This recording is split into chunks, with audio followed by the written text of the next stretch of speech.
It says everyone can see and hear me. I wonder if that's true. If so, it's your old friend. Everyone can see and hear me.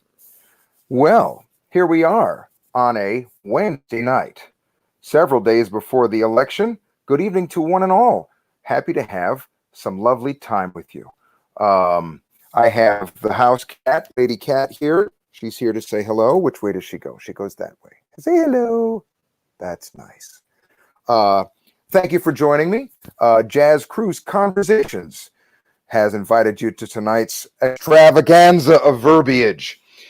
Tonight, I have the very great pleasure of introducing a dear friend of mine. Look at this sweater. It has a real problem that's been hanging up on a hanger. Who am I going to beat up? There, now I'll take care of it.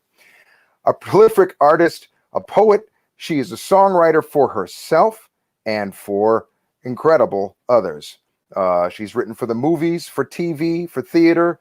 She can improvise songs instantly based on suggestions from the audience. She's toured tirelessly for many years now. Not so many that she's an old broad. No, sir. No, she's not. She's as young as the first day she started. That's one of the keys to longevity. She's been featured singing in the Macy's Thanksgiving Day Parade. She starred opposite Angelina Jolie and Matt Damon in the De Niro-directed film The Good Shepherd. She campaigns for causes she cares about: gun control, LGBTQ rights, tsunami and hurricane relief, and for the DNC. This lovely person has been a model for anybody who wants to know what it means to be brave. And she's done it all through the use of her absolutely glorious instrument, her voice, all the while accompanying herself masterfully at the piano. Such a contributor to all that is good.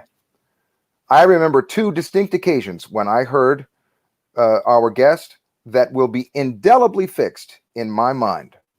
The first time was at Catalina's in Los Angeles when she recast the song Will You Still Love Me Tomorrow as an aching, heart-wrenching ballad. Oh my God, I'll never forget it.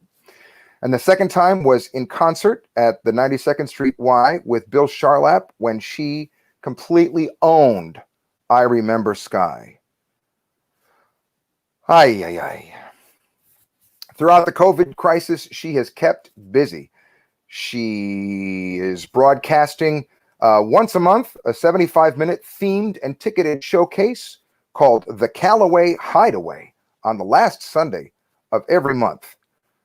Her most recent Callaway Hideaway had the theme of Anders, performing original hits that she wrote for Streisand and others. And she has a great graphic, and besides the worthy music, she's got excellent swag, tote bags and coasters, and I don't know if there's a cocktail glass, but there's definitely a coffee mug. Have to spice that up with something. She's been doing personalized teaching, online workshops, songwriting courses, a steady flow of YouTube releases and singles.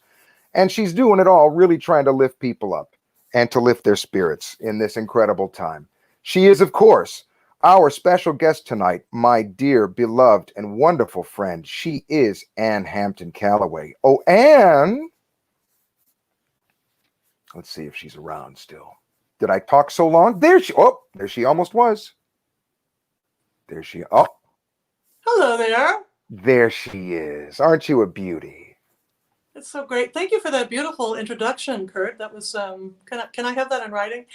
I'll send it right over. What did I miss after all the things that you've been doing all this time? It's really, I think all of us who do what we do are in a stream of just relentless creativity. And a part of it is just for our own sanity, aside from trying to bring some light and happiness to other people. It's a mutually beneficial thing to offer music during this time. And I am speaking to somebody who has offered some of the most sublime music I've ever heard live or on record. And Kurt, it's just so nice to see you. Congratulations on your move to our mutual hometown, Chicago. That's right. I'm home again. To everybody here who's watching the show tonight. Great to have you with us. Oh, you're such a dream. What a lovely person. So other than busy, you speaking of the of this giant global issue that we're all dealing with and being closed off. Other than busy, how have you been? You know, I've wrestled with some demons, but I think overall I've been good. Yeah, and one of the things that's interesting about what we do is that so often we're on airplanes every single day or every other day, and so this has been a rare moment in my adult life of actually being home and being in one place and having time to do more writing and having time to think about things more. I've really been thinking a lot, and I happen to be sharing my life with an amazing human being, so that really, if I were all alone, for me, that would be a difficult thing. But I have such incredible company and wonderful friends, and Yeah. this whole musical family that we have cultivated through the years has really, we're all really lifted each other up during this time, and I'm really grateful for that. I'm looking forward to perhaps brighter horizons in November. We'll see what happens, but Huh. it's a challenging time on many levels, and it's hard to know what can we do. And so every day I wake up and think, how can I be useful? And that's sort of my guiding principle through my life, is just to be an instrument. And so thank God for music. Well, I've noticed that about you. It seems to me like one of your, if not your defining characteristic as a performer is that you are aiming to lift people up every time you get out there and sing or stay home and sing. And it's no surprise to me that it's gone on for you unabated during the crisis. If anything, it seems like your productivity has increased. Is that true? Well, I've turned to a new art form. I really have never made music videos myself. And the reality is, and I saw it coming in February, is that one of the best ways that people are enjoying music is on YouTube right now. And so I've been sitting at my piano and doing shows and creating videos of songs I've written and songs I love, and just putting out music from my heart. Nothing fancy, no bells and whistles, Yeah. very like this show right now, everything, all my fabulous sound equipment, nothing is working today. So Honey, it's all just of my your little fabulous iPhone saving the day. I guarantee you all of your fabulous sound equipment is functioning beautifully because it's Oh, all within you, and that's the truth of your but situation. it's nice to know that we can be this simple. And I think one of the interesting things about this time is that we don't have the big lighting and we don't have the amazing sound. We just have us. We have some, tools, and we're learning how to use them. And we're trying to educate ourselves of ways that we can communicate better. But the honesty and intimacy of just singing to people pretty much unadorned it's a whole new level of being true to yourself and sharing who you are unabashedly without a lot of mystery and hype. It's just me singing and Yeah. sharing how I feel. And how do you feel about that? I feel you're doing a fabulous job. No, I'm talking about you. Ohio, I got you. I agree with you. I think we're remarkably fortunate, and trying to add what we can to the mix Mhm. that is for the highest good. I do wonder in your case, though, since I know where my my earliest examples were for trying to aim the music for the highest good and trying to lift people up. I mean, my father was a church musician, and everything that he ever did with conducting and with playing music, he was so sincere and so pious in the best possible way about his approach to the music and to life. I wonder if your folks both had the kind of honesty, openness, the complete, unreserved leading with the heart. Your father was such a heavy intellect and was so, for people who don't know, Ann's father was one of the great journalists on the Chicago scene for many, many years. There he is, John Mhm. Callaway. And I mean, one of the most brilliant and insightful interviewers I've ever gotten to hear, and I never got to interact with him, but you can look back and see these remarkable, insightful interviews that he did with people. Did your father and your mother set the table for you to become Oh, such an yes. idealist? Yes. My parents were really profoundly influential to me on many levels. They had they had a lot of intellect, they had a lot of talent, they had a lot of love, and they were also very caring human beings who wanted to make a difference in the world, and educated my sister and I to be aware of many kinds of people other than ourselves and other than our little world. Growing up in Chicago, listening, there's my mom and my sister Liz, my mom Shirley. My mother was an incredible singer, pianist, and voice teacher, and she didn't have the encouragement that my sister Liz and I had growing up. Her parents wanted her to, get married, have children, maybe teach a little bit. Mm, But, and her voice teacher died in college in a car crash, and he mm, wanted her to go to Juilliard, and he had big dreams for her. And I think there was always a part of an unanswered prayer in my mom's life that I tried to answer in my life. The mm, kinds of songs I heard her sing at the piano as a child were the songs that I sing to this day, the Great American Songbook. mm, And I fell in love with these songs, not only on my mother's singing and playing just, to her heart out, but also my dad, who was a big jazz lover. And I think the reason he fell in love with jazz as a journalist was going to this great bar in Chicago called Figaro's. And they mm. had the most wonderful jukebox of every great artist, Billie Holiday and Miles Davis and Charlie Parker and Sarah Vaughan and Ella Fitzgerald. And he brought all these records home on his tiny salary working for WBBM radio back in the day.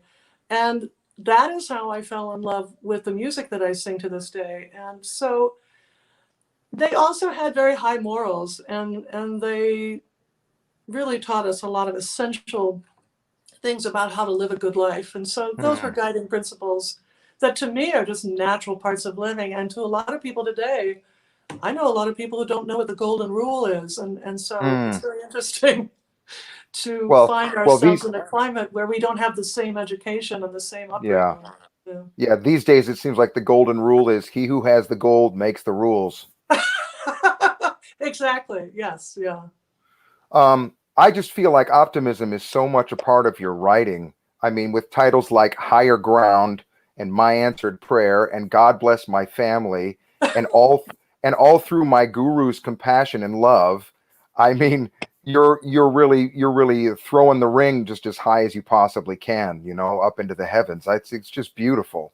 Um, I wonder though, and you mentioned a little bit of, I mean, I think we're all in a struggle, so it's certainly not going to be unique to you or to me that this time away from performing has been hard. Um, and I wonder if the optimism you broadcast through the music, um, that actually helps you create it. For me, when I've been writing certain things, sometimes I'll be working on a lyric and it'll sound like the advice I wish I could give myself. And I Yes. don't mean to I start totally writing relate that. to that. Yeah. Yeah. It's like the song you need to hear. Right. We have many parts of ourselves, and I have the capacity for great sadness, and I'm extremely sensitive, and I'm very philosophical. Hmm. So, and it's like very ironic that my mother's mother, who I'm named after, Anne, she was a very complex human being, and she taught me the Optimist Creed. And it was a very important awakening little poem that she read me. And ironically, a few years later, she took her life, and she just couldn't Mm. deal with the world. And so the darkness that I grew up with, uh, Hmm. and the competing light was always a prevalent dual reality. And I think that's what life is anyway. I mean, Yeah. the same day that we have our highest, most beautiful moments, we also have tremendous aggravation and challenges. And if we just expect it all to be rosy, we're going to be bitterly disappointed every day. But if we expect it all to be terrible, we're also going to miss out on all the extraordinary, interesting moments that open themselves up to beauty. So I keep an eye out for silver linings, and sometimes it's a struggle. But Yeah. I think I've cultivated some good habits and some faith in just as you live longer, you experience, I got through this challenge, I got through that Right. challenge. I Yeah. have the strength. And so when I've learned this about myself, I think about everybody else in my life and do they know this? Did they learn this yet? Because I want to share this news. Yeah. Huh. Isn't that beautiful? So you mentioned that some fairly pronounced occasions attended your earliest writing. Was that writing music, or was that writing poetry? How did you start writing? At what age? I remember around 10 years old starting to write songs. My parents, my dad gave me a rhyming dictionary and some money to buy whatever book I wanted, and I got the poems of Emily Dickinson. I was also starting to listen critically as a precocious young girl, and kind of like your daughter, Louisa. And I was very interested. Like I remember standing and looking in the mirror and thinking, why can't I be the fifth Beatle? I wanted to be a part of the world right away. I wanted to get out there and do it. I had so much inspiration and I wanted to be a part of the conversation. And if somebody had seen who I was, they might have said, this is a very young person, but she has something to say. And when I was 12 years old, then I started listening to Carole King and Joni Mitchell and James Taylor and a bunch of really wonderful singer-songwriters. There she is, Joni. And that really opened up my mind to what I could create as a writer. Oh, I love that picture. Yeah, there she is. Just a stunning poet and painter. And so that was a mirror to my unexpressed self. And I started writing a lot of songs and playing guitar. I taught myself piano after horrible voice lessons with a mean person. And I also read Bob Dylan's book, Tarantula, which was all free association. And I started writing in my journal like this. And doing that was just an incredible opening up of my imagination and my freedom to explore what was inside of me. And that was a life-changing moment as well. So Yeah.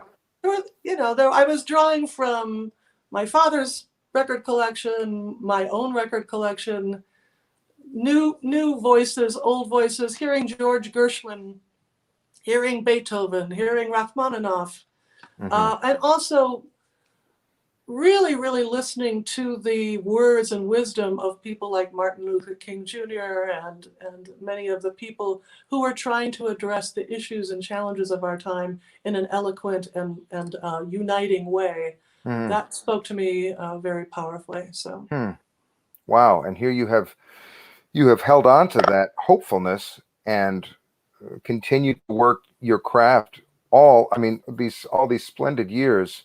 Until here you are able to put it into service for yourself and the people around you and all of us who love to listen to you. Would you sing us what's your latest composition?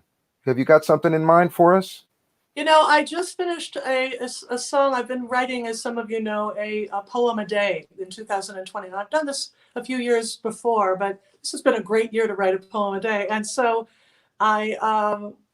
I wrote this poem thinking, oh, this would be a nice song. And a friend of mine who's been an amazing, huge, incredible patron of some of us who are going through challenges in just struggling to keep going financially. And her name is Deborah DiMartini, and she commissioned this song. And it's a song it's a pandemic love song. And it's my first jazz waltz. Have you written a jazz waltz before? I can't remember. I doubt it. You've written so many great songs. Well, after all. This is called "The Moon is a Kite." I hope it sounds okay on coming from my iPhone.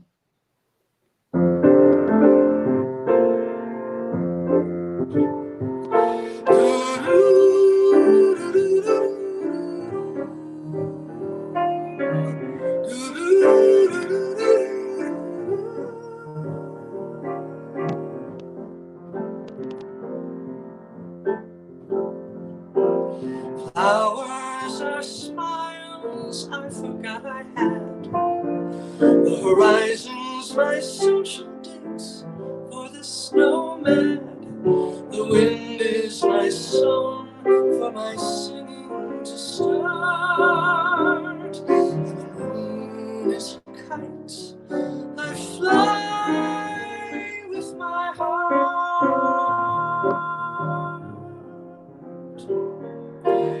Doors are the choices I've made through the years. Some of them open, some are closed by my fears. Ships are the chances I took without chart. And the moon is a kite I fly with my heart. I don't know how much time is left. The clock ticks, time to begin. Sitting in this new cocoon, my dreams still dance on a pin.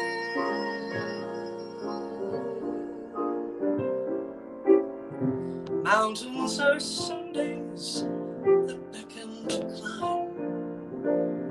Trees are my wisdom, their growing takes time. Your love is my purpose, let us never part. And the moon is a kite I fly from my heart.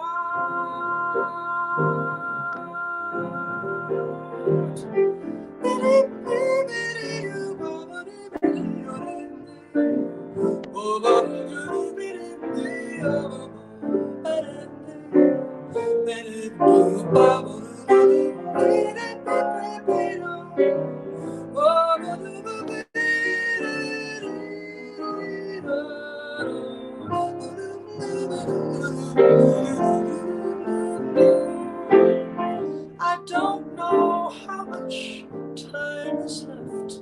The clock ticks, time to begin. Sitting in this new cocoon, my dreams still dance on a pin.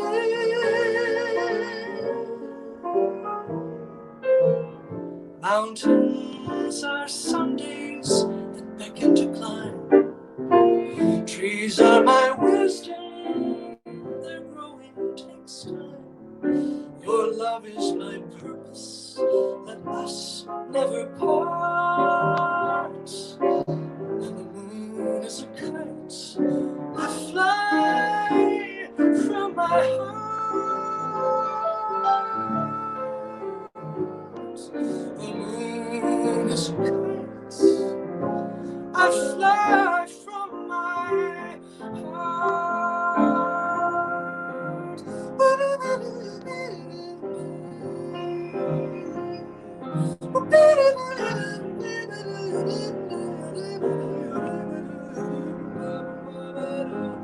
My heart.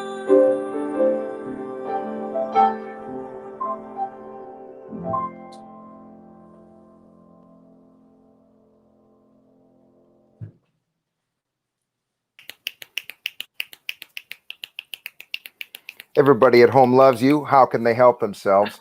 That's a perfect marriage of lyric and melody. I have to say that really, it's very touching and it's so free sounding. What an extraordinary thing to bring into the world at a time when so many things are so heavy, and so many things are weighting everybody down, and the anxiety and everything, and just to find a way, a crack in reality, back to freedom again. That's a real gift. It's interesting. There are some songs that are here to lift us, and some songs that are here to tell what's not right. To protest. And there are songs that are for so many different reasons and fulfill so many different causes and purposes, to keep our hearts real. Just like if you never have a fight with somebody that you love, you don't ever fully express who you are, and we have to learn how to we have to learn how to embrace the darkness in ourselves and the light in ourselves, and to somehow bring it all together communally to help a world become more connected and loving. So, Well, brava.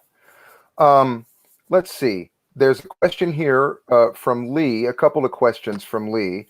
What other singing artists do you feel have been contemporary heroes in this kind of realm? I mean, now we're talking about you almost as a genre artist, not as a not the genre of cabaret or jazz or art song, all of which you are a master of, but the genre of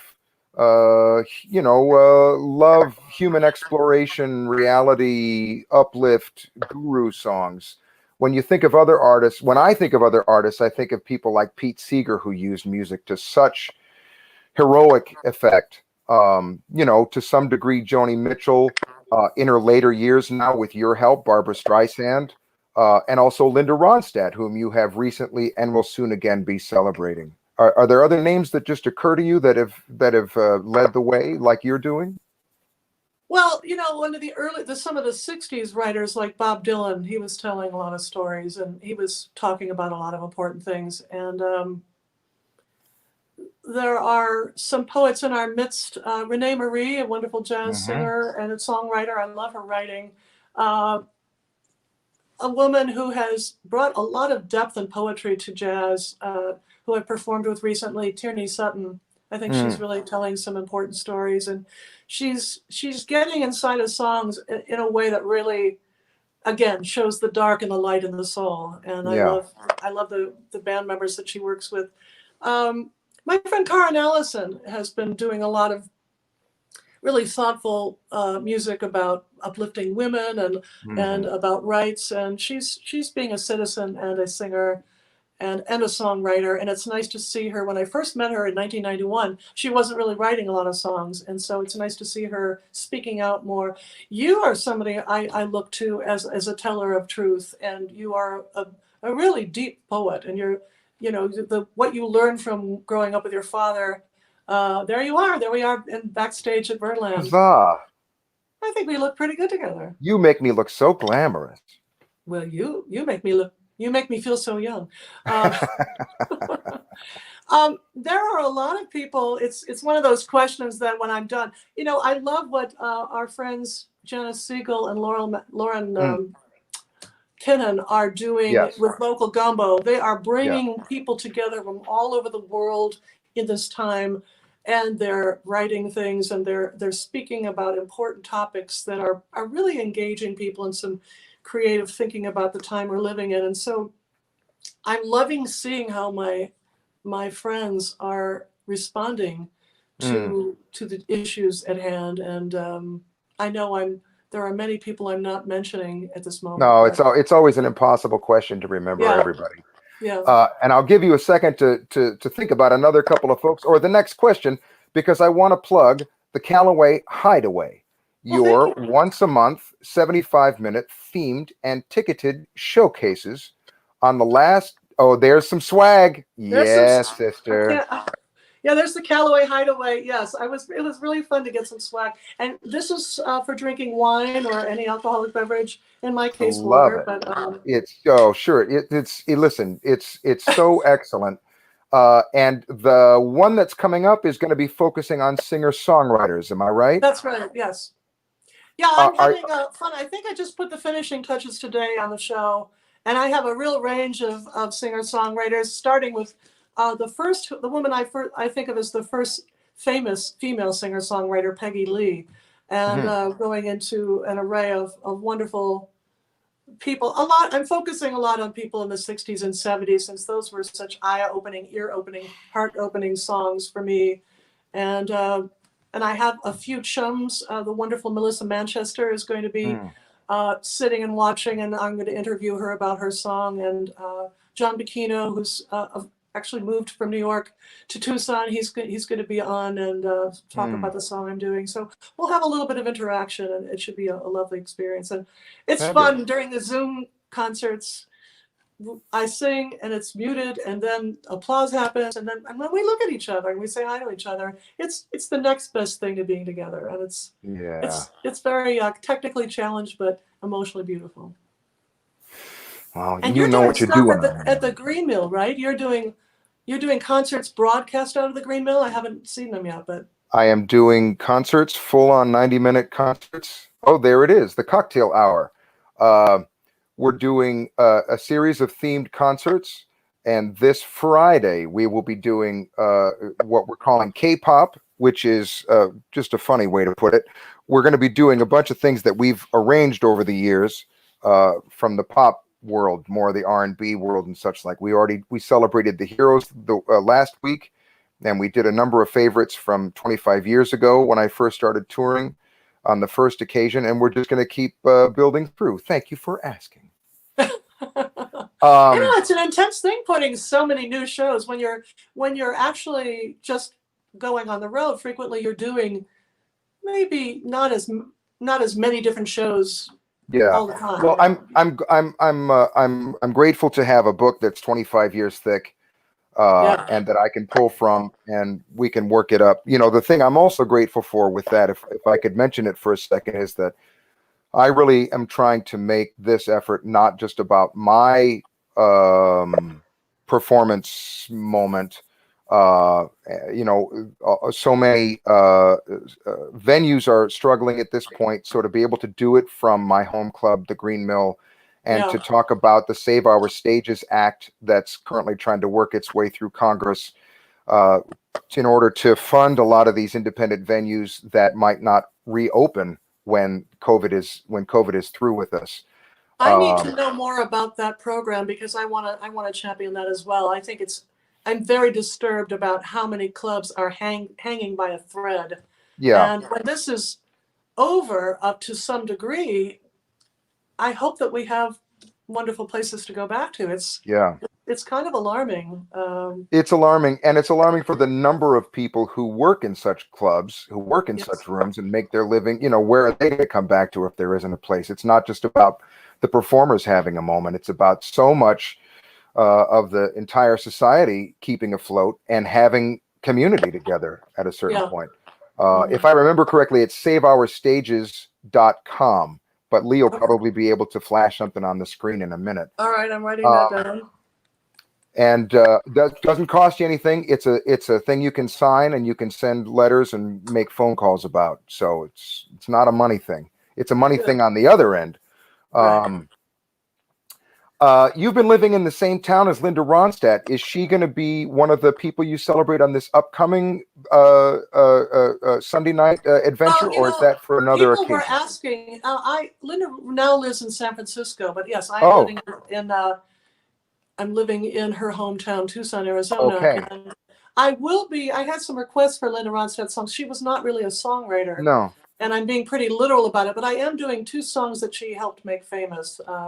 One by Randy Newman and one by Smokey Robinson. So I just happen to love the songs regardless of her singing them, but it's also nice to honor her. And she's been the sweetest person. We were introduced by a mutual friend, and we've had some really interesting back and forth emails and sharing some songs. And it's been really a nice surprise to see how she's dealing with. Can you imagine not being able to sing anymore? I mean, that's just an unthinkable thing for me, at least. And I almost went through that a few years ago. I'm grateful it turned out for the best. But have you ever wondered what would you do if you didn't sing? Well, I can't say that I've been on my best behavior this COVID time. I mean, I'm over the hump right now, but I was definitely in a fairly shallow grave there for a while when the gigs were cut off. And well, I'm sorry for everybody. And I'm sure I'm not the only one. I'm so deeply grateful that I have the chance to sing again at these Green Mill occasions, and we've been able to do some porch concerts, and that's just been a lifesaver to me. Yeah. Well, listen, in addition to being so hugely successful as a singer and writer of your own material and writing for other people, as you mentioned before, you occasionally also sing standards. Oh, I'm more than occasionally. I sing standards. It's interesting that what I do the most, I'm not as known for, and that my highest glamorous accomplishments are things having to do with my songwriting. But I think because of the kind of music I do, it doesn't seem to reach millions of people as easily as certain types of songs Mm. when other people are singing them. So it's Hmm. been a funny thing, the different worlds that I juggle. But You I have do a love good very, songs. you've had a very broad experience, to be I'm a sure, broad. and will continue to. Well, how about laying one of them on us, honey? One of these beautiful jazz standards. What do you got for us? Well, we were actually talking before the show about how much we miss Freddie Cole, and for those of you who are watching, if you've been on jazz cruises, Freddie was, it was a great place to get to know Freddie, and to get to spend some deep time with him, as it was to get to know all of you and each other. That's how I got to know you well, Kurt. What Mhm. what we shared on the jazz cruises That's with your right. family, your beautiful wife and daughter. It was really a major deep friendship that has blessed my life. And Freddie is one of my all-time favorite artists and people of this world. And so I thought it would be nice to sing a song that we recorded on a CD I did called Signature. And he sang it so beautifully with me, and I miss him very much. So Freddie, this is for you. I know you're listening.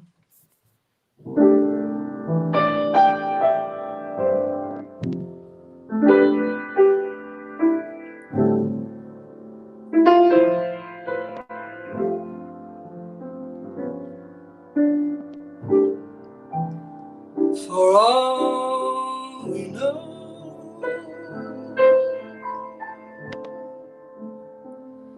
we may never meet again. Before you go,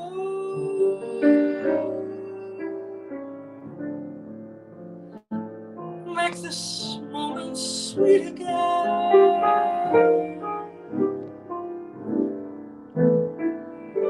We won't say goodnight until the last minute.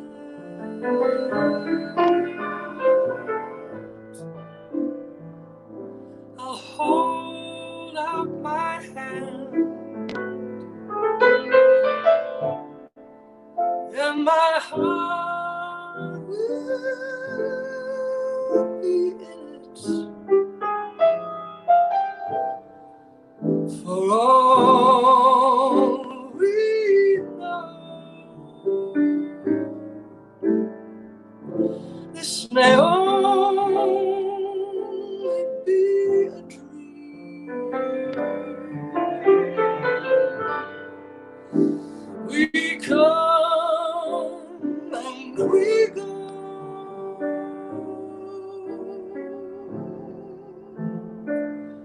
like the ripples on a stream. So love me tonight.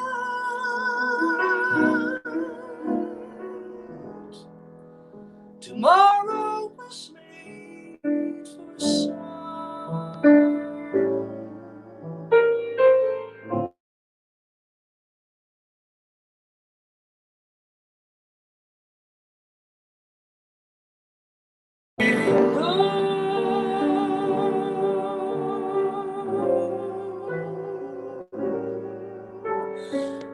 Tomorrow may never come. For all we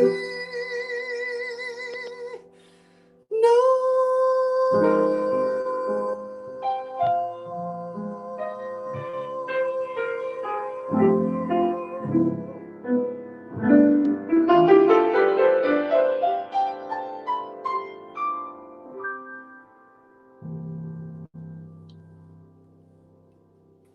Brava. Brava. Those are some nice pictures of our Freddie up there. Thank you That's so right. much to Lee. Thank you, Lee, for finding those beautiful shots of him. Isn't that a Yeah, gorgeous right song? on. It's more poignant now in this pandemic, because being the dramatic imagination I have, I'm very aware of mortality. And Mm, I've lost some friends during this time, including Freddie, that I really didn't expect to lose. And so we just don't know. And so I think that's one of the reasons I've wanted to rise up to the moment and just say, this is life. I don't want to waste a moment of it. I mm. want to savor every day. And it's a good way to live. Well, those old songs definitely have a way with poignancy, with partings. So many of the songs were written during wartime when people had to have a lift, when they had to express, feelings of loss and missing people, and uh, the real the reality of their time, and those things really live on. Do you feel like the standards work in the way that we were talking about before, in terms of the hopefulness, in the same way as the more poignant standards? Do you have to twist them somehow or torque them to make them new again? Have you found? Well, I think all you have to do is to make them real for yourself, and to really spend time with them, and get to know what they have to say for you. Hmm. And if you do that for yourself, it'll communicate to others. Um, I'm fascinated. Songs I've sung my whole career, my whole life, mean so many new things now, and they meant new things after September 11th. Hmm. And key moments of life. When you finally find the love of your life, Hmm. suddenly love songs like, oh, that's what that means. I sang that song before, but I never meant it like I do now. And so when I sing, a song like For All We Know, that was a song that my dad played with Ray Charles and Betty Carter singing together. And our family Hmm. played that beautiful duet record to death. We would do Hmm. interpretive dancing in the living room, the whole Callaway family. And so I hear those harmonies in my mind sometimes when I'm singing that. And there are layers of life that are so beautifully a part of every song that I sing. Hmm. And I feel them all. And I never feel like a song has had its full life until I sing it again. It's just every song, Hmm. every moment has a new fresh take on it for me. Well, speaking of fresh takes, Renee Marie wrote in to say she loves you, and Oh, you dropped a name. Let me pick it up. Hi, well, it's if she's watching, Renee, I worship you. You're such an I'm amazing dropping it. artist. I'm dropping it for you. It's your show, honey. Um, well, Renee, who is no stranger to bravery, asks regarding some of these older standards. She says most lyrics, if not all of jazz standards, are from the perspective of heterosexual relationships. As a gay woman singing these tunes, do these lyrics impact your enjoyment of the singing of the song? And if so, how? That's a great question. And the answer to that question has changed through the years. I'm one of the singers who, because I'm not hired in a Broadway musical very often, I was only hired in a Broadway musical once. So when I put a set together, I can sing whatever love song I want, and I can frequently have the freedom to do things to love songs. So I'm one of those people who wants a song to mean whatever people are listening to want. I want them to have their own life and their own imagination of what it means to them. So I've kind of chosen the you pronoun, because then you can think of it Mm, anybody, whatever way you live, it could change in your life. There was a time where I didn't think I would be with women. I had some serious feelings about men, and so I don't, when I sing songs, some of the songs are stepping into the shoes of other people. mhm, If I sing that great Cole Porter standard, Love for Sale, I haven't earned money as a prostitute, but I can live as an actress and as a human being and try to imagine what she's gone through. And I can live through many songs and sing certain, lyrics, imagining feeling that way about a man. But I don't usually use she in my shows, and a lot of times I reference my wife, Kari, mhm. and most people know how much I love her, and she's a part of a lot of things that I do, and is very visible in our life together with me and our amazing friends around the world. So I think the question really gives me a lot to think about, because there are times when it would be useful for me to sing something more personal, not just talk about Kari, but to actually sing something with she. But Mm. again, I always try to aim for the universal, and so I've turned to you. The songs that say you, or I change the word. Like I've grown accustomed to your face, not his face or Mm-hmm. her Yeah. face. Um, You know, I By the think way, I've noticed during you this do that whole before. moment, I've just got a call from Len Cario. I forgot to go on airplane mode. You know, I'm not using my computer with my fancy Logic Pro software. And right in the middle of, for all we know, Len Cario called. So it's like, It's all worked out. It's all going beautifully. It's it's all just going hilarious. beautifully. It's all part of it. Um, Isn't it? Circling back to you as a writer, Renee Marie again asks, what advice might you have for lyricists who want to be more inclusive in their writing? Maybe you've already answered it by going to you rather than Oh, she or ye. yeah, I think that can be, and most of my love songs are you, because it's for everyone. And I think it also feels very personal. You know, it feels very Mm-hmm. uh, me and you, and that connection that's very powerful. Um, but I think we can write about, honestly, about our lives, and we can write Mm-hmm. about our love, and we can write about. It's important to tell the truth now. What's going on now? Tell your truth, Mm-hmm. and tell it in a way that respects other truths. You know, it's it's a time for all of us to tell our story, and Yeah. to step out fully into the light, and to be brave enough to share the highs and lows, and share the thoughts and the fears, and share the gratitude. And I think for too long, and I've really had a lot of difficulty in the time I'm a singer, because there are many decades that have been very fame obsessed, many Mm. decades that are very materialistic. Um, the values are not very humane, are not very respectful of others. Yeah. There's a lot of bravado. There's a lot of persona. There's a lot of looking a certain way but not really being that way. And I think Mm. that's why many people drink a lot and take drugs, and because they're just not comfortable having the courage to be who they are. And Mm-hmm. I've certainly had my moments where I didn't feel, very easily who I am. It was very Mm-hmm. confusing being who I am. So as a songwriter, to get back to, I feel like now I understand why presidential and vice presidential debates are, come on, stay on the topic. But I think This it's isn't a important. debate. This is just a loving conversation. So be who Right, you want to yeah. be. But I want to get back to answering your question. And Mm-hmm. that as a lyricist, I encourage people you'll be inclusive if you tell your own truth, because we have so much in common. Whatever your experience is, we all have so much in common. And if you really dig down and tell the truth. But the you word is definitely a helpful tool. Mm. Um, or you can do the different perspectives, the he, the her, Sure. First of all, beautiful answers, and discursive answers are encouraged.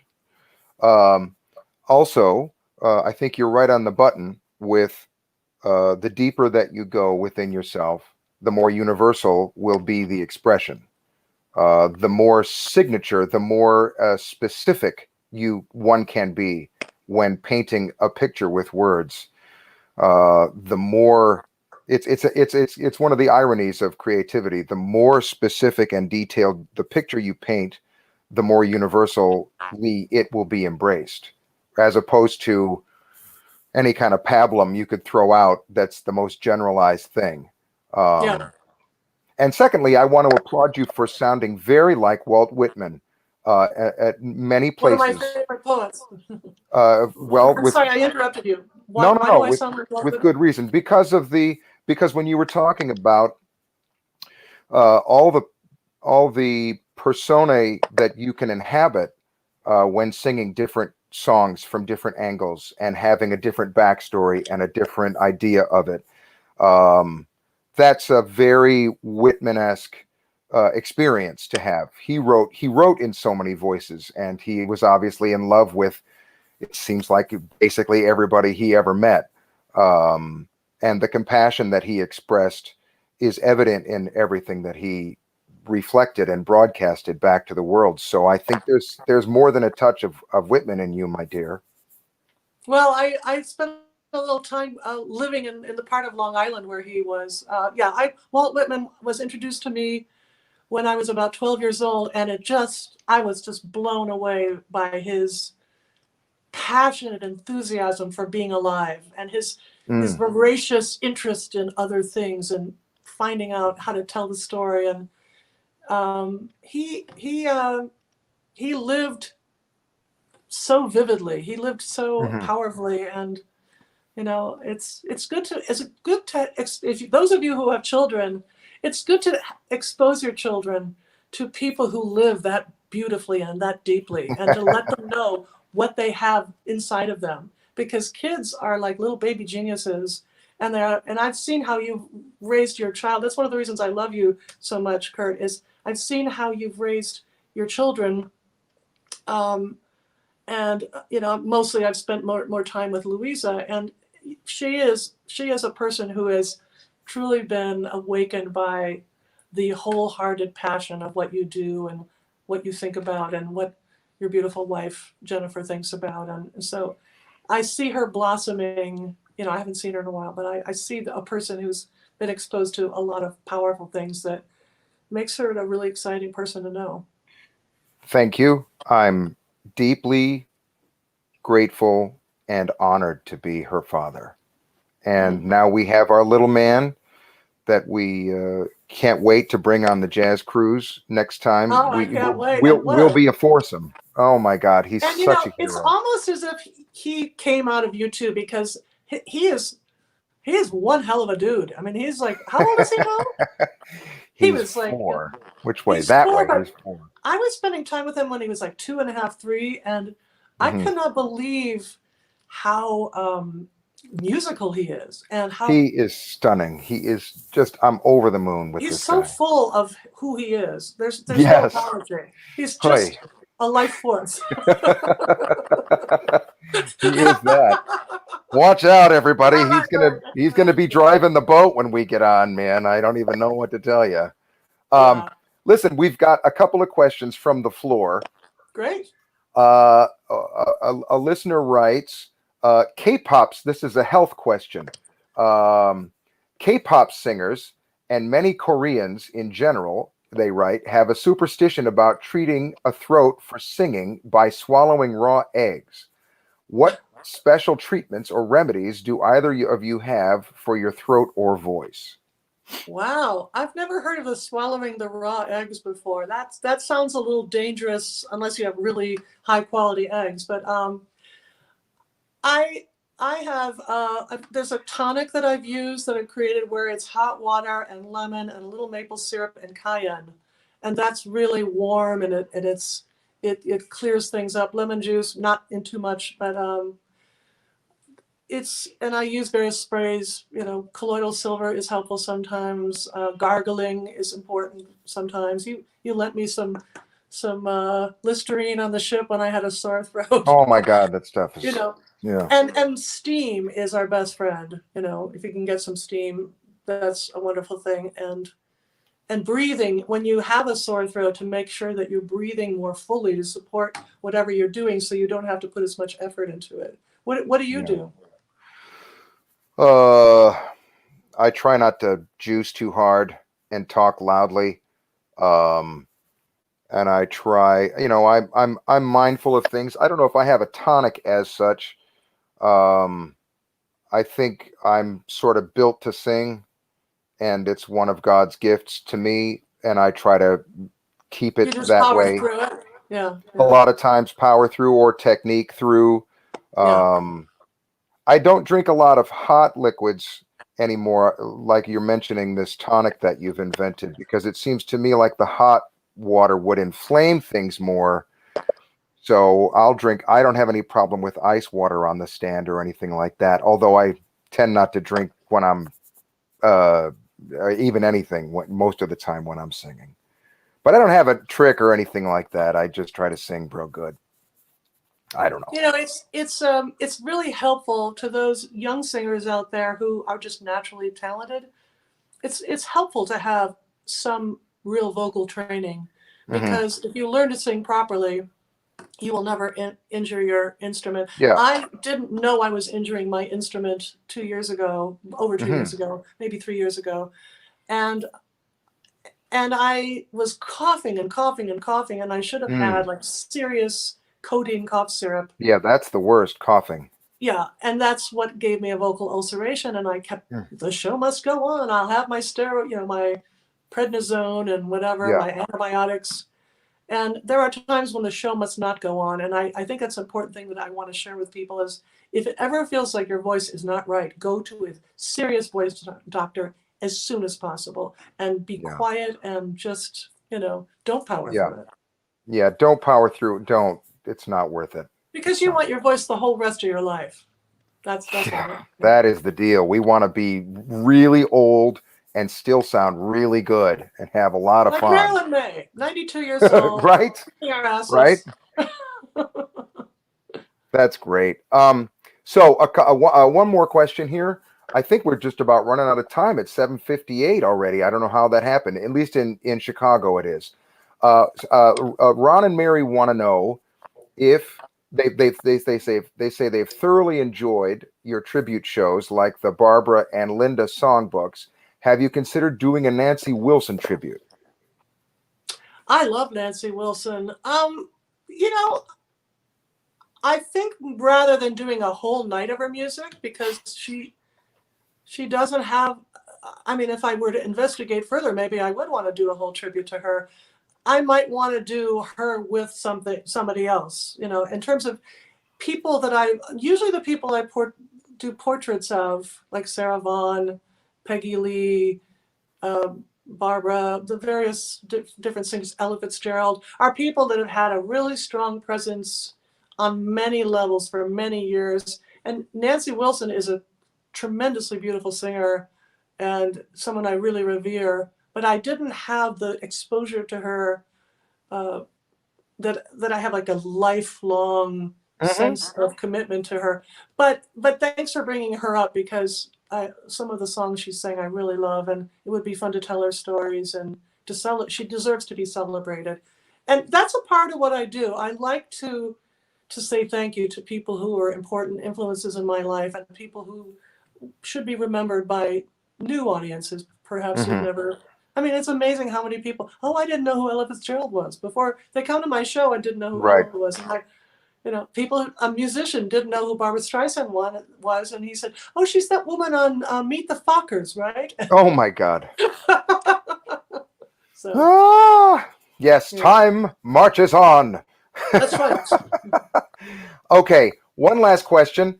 Because you're so wonderful, and we both want to rest our voices, and I know you want to make some more music coming right up. First, I want to plug, but before I ask the question, I want to plug your show this Sunday. Is it this Sunday? This Sunday, yes. It's at 7:00, and if you go on Facebook or Twitter or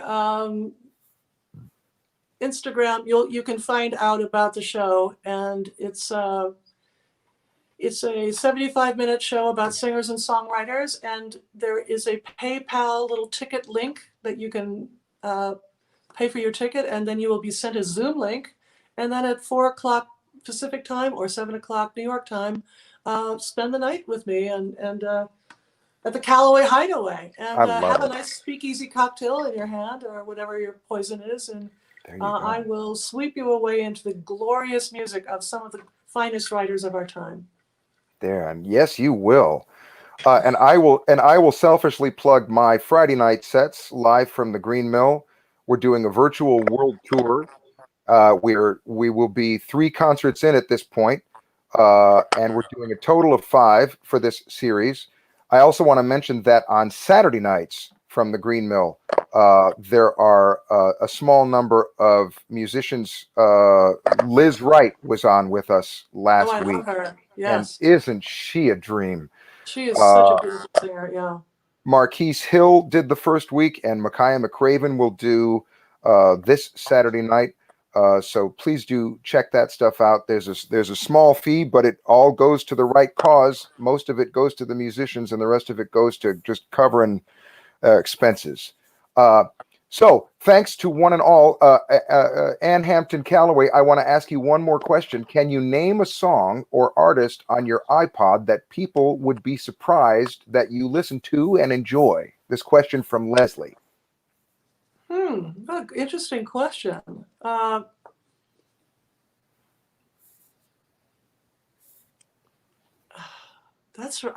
feel like I don't know what to say. I think I have a very, very wide array of music, but I don't think anything is that surprising. How about some death metal? No, I don't. Kiss? I'm very No? clear about not being into that music. I have a huge array of music, but I don't know. Nothing that is. Nothing jumps to mind. No, I think most of the people I listen to are probably beloved on some level by most people. Yeah, fair enough. Well, you're beloved on many levels by me and by all of us who are tuning in tonight. And I just want to let you know how sincere and how full my heart is when I think about you. And I'm so happy that we could have this little chat tonight and catch up a little bit. And you make me feel so young. And thanks to Jazz Cruise Conversations, and Yes. thanks to Lee Mergner and Kaylee for making it so easy, and to all 15 people or whoever it was I don't even have a number. I'm just guessing since it's a jazz thing. Look, sail with Ann and Kurt on the Jazz Cruise 2022. Staterooms are available now. Woohoo! Yes.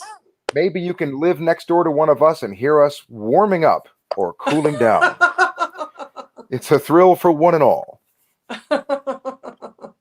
Thank you so much, Ann. I just love you. I just love you. And you and Kari are such dear, sweet people.